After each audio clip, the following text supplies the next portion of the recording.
Sarah was sorting through old photographs in her grandmother's house. One of them showed the entire family, her grandfather, grandmother, mother, uncles, and aunts. And one more person. A young man, standing in a closet, slightly blurred. Sarah asked her mother who it was. She stared at the photograph for a long moment, then shrugged. "I don't know. Probably someone I know." A week later, the man came to their home. He sat down at the table, asked for tea, and said, "You called me. I'm here." Her grandmother died early in the fall. At the age of 89, her heart stopped in her sleep. Sarah arrived at the old house 2 weeks after the funeral, when her mother had already unpacked most of the things, but the attic and storage room remained untouched. As a child, Sarah loved spending time there, looking at old photographs and listening to her grandmother's stories. Now that her grandmother was gone, the house smelled of dust and mothballs. She went up to the attic. The boxes stood in neat rows, labeled in her grandmother's neat handwriting. Photographs 1970 to 1980, photographs 1980 to 1990, miscellaneous. Sarah opened the first box she came across. On top lay a photograph she remembered from childhood. A large family dinner, apparently someone's anniversary. Grandfather in the center, in a suit and tie, grandmother next to him in a bright dress. A young mother with long hair. Uncles, aunts, cousins. Everyone smiled, looking at each other objectively. Sarah looked at the familiar faces, trying to remember who was who. And suddenly she froze. Slightly behind the others stood a man she'd never seen before. A young man of about 30, wearing a dark suit. His face was slightly blurry, as if he'd been moving while the photo was being taken. But his eyes looked straight into the camera. And his smile was strange, lifeless. Sarah turned the photograph over. Written in ink on the back was "Family Dinner, 1985. No names, no notes about the person. She went downstairs, where her mother was clearing away the dishes in the kitchen. "Mom, look," Sarah held out the photograph. "Who is this?" Her mother took the photograph, put on her glasses, and looked at it for a long moment. Then he shrugged. "I don't know, dear. Probably someone I know. Maybe a friend of one of my uncles. But he's standing there with everyone, like a relative. And there's nothing written on the back. Who knows who came? They often invited neighbors and friends back then. They didn't write everyone down." Sarah didn't argue. But something about that face bothered her. That evening, she looked through the other photographs from the same box. This man was in many of them. He stood in the closet, looking at the camera, smiling his strange smile. In later photographs, taken in the 2000s, he was closer to the center. As if with each passing year he became more and more a part of the family. Sarah showed her mother a few more photos. She simply waved them off. "Sarah, why are you so picky? Maybe it's some distant relative we don't know about. Grandma loved inviting everyone." But Sarah sensed her mother was hiding something. A nervous edge crept into her voice, and she looked away when the conversation turned to the photographs. That night, Sarah didn't sleep. She lay in her adjoining room, staring at the ceiling and listening to the wind slapping branches against the glass. Somewhere in the house, a floorboard creaked. Then another. Footsteps. Someone was moving downstairs. She stood up, threw on a robe, and went out into the hallway. She went down to the first floor. The light was on in the living room. A man sat at the table. The same one with the photographs. A young man in a dark suit, his blurry face now clear, almost alive. He turned to Sarah and gave her his brightest smile. "Hello," he said quietly. "I've been waiting for you to notice me." Sarah wanted to scream, but the sound caught in her throat. "Don't be afraid," the man stood up and walked over to the stove, putting the kettle on. "I just dropped by. You invited me. All these years. To every dinner, every holiday. I've heard you say my name. I just don't remember it. Who are you? Sarah breathed. He turned around. There were no pupils in his eyes, only darkness. I've been forgotten. I've been erased from all the stories. But I was always there. Just standing in the hospital, waiting. Now I'm waiting. He sat down at the table and poured 2 cups of tea. He pushed one toward Sarah.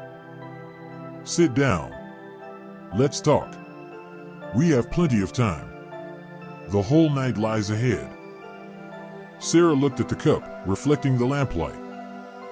In the reflection behind her, several more people stood, just as pale, with empty eyes.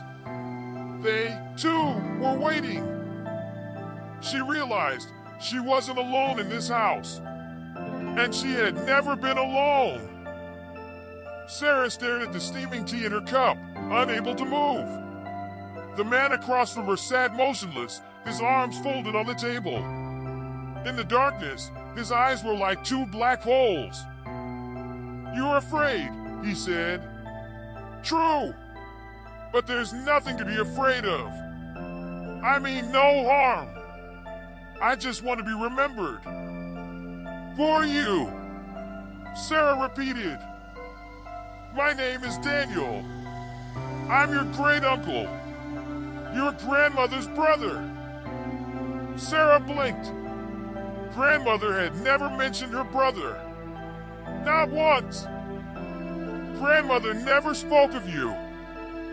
Because I didn't exist. To them. To the family. I was superfluous. He took the cup and took a sip. The tea was hot, but steam did not escape his mouth. "I was born 3 years after your grandmother. I was the youngest, the least loved. My parents wanted a girl, but they had a boy. They hid me from guests, didn't include me in photographs, didn't mention me in conversations. By the time I was 18, I'd grown accustomed to being invisible." Sarah listened, and a chill rose inside her. "And then I died. At 25. The flu, the doctors said. In fact, no one noticed I was sick. I lay in my room for 3 days, until it was too late. And when I died, they were happy. Finally, I could forget." He looked up. There was no malice in them, only endless weariness. "But I didn't leave. I stayed. I stood in the corners, watching your life. I saw children being born, old people dying, you laughing and crying. I was always there. You just didn't notice. Why now? Why did you come now? Because you saw. You're the first person in 40 years who's looked at a photograph and asked, 'Who is this?' Everyone else just kept scrolling." Sarah remembered her mother looking away. She knew. Everyone knew. They were just silent. "What do you want?" Sarah asked. "To be accepted. To stop hiding. I want to sit at this table, drink tea, talk, like everyone else." He looked at the stairs leading to the 2nd floor. His mother stood there, pale, in a robe, her hands clutching the banister. "Do you remember me, Helen?" Daniel asked. "I rocked you in my arms when you were a baby. You smiled at me, and then you grew up and forgot." Her mother was silent. A tear rolled down her cheek.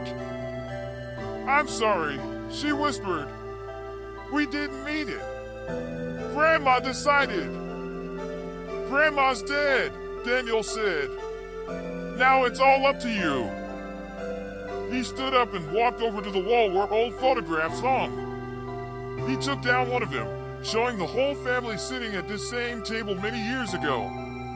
He stood in the corner, blurred, almost invisible. "How many more photos?" Sarah asked. "All of them, Daniel answered, I'm in all of them, from the first day to the last. I've always been here. He turned to them and smiled. Now the smile was warmer, almost alive. Can I stay? Even just for one night? Sarah looked at her mother.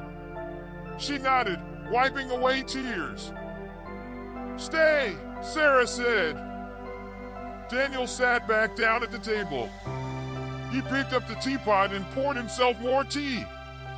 Sarah and his mother sat next to each other.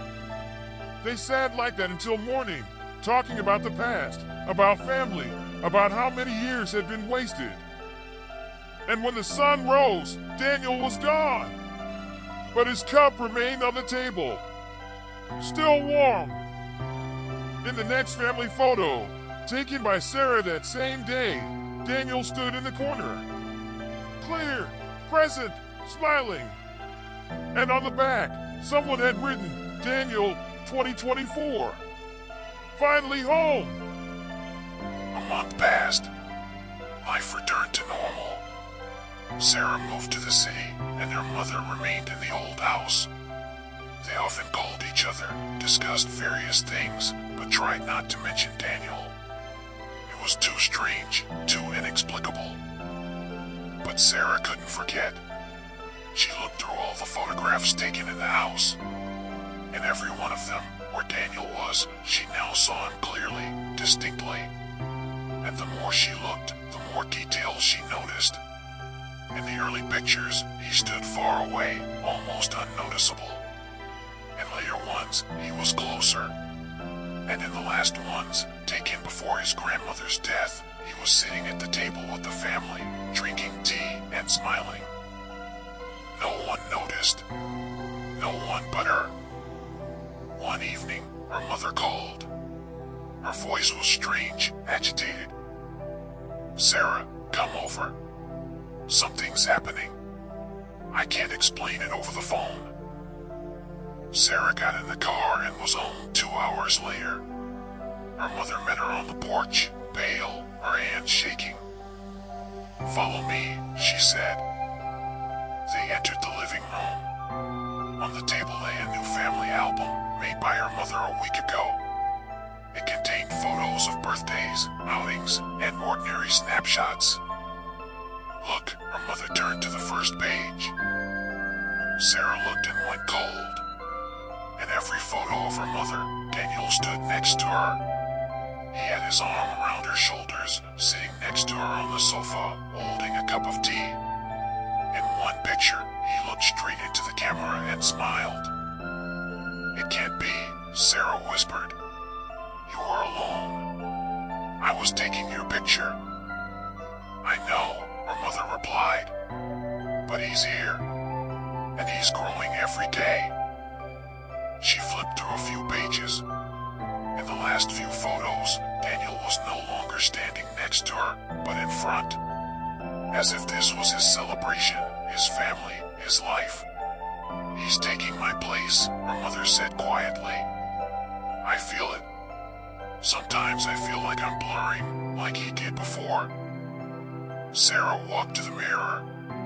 In the reflection, she saw herself and her mother. And behind them stood Daniel. And several others. Those she had seen that night. Pale, silent, they filled the room. We let one in, her mother whispered. Now they'll all come. The light in the house went out. When it came back on a second later, the room was full of people. Men, women, children. All pale, all with empty eyes. They sat on the sofas, stood against the walls, staring at each other as if they were photographs. And all smiling. Daniel stepped forward and took Sarah's hand. A chill pierced her palm. Thank you, he said. You brought us home. Now we'll always be together. Sarah tried to break free, but her arms wouldn't obey her. She watched her mother sit down at the table next to strangers, pour tea, and smile. A camera stood in the corner. Flash. Another. In the morning, the neighbors found the door of the house open. No one was inside. On the table lay only a new photo album. Each photo depicted a large family dinner. Dozens of people were seated at the table. Everyone was smiling. And in the center, in new dresses, sat Sarah and her mother, Abby. Now they were part of the family. Forever.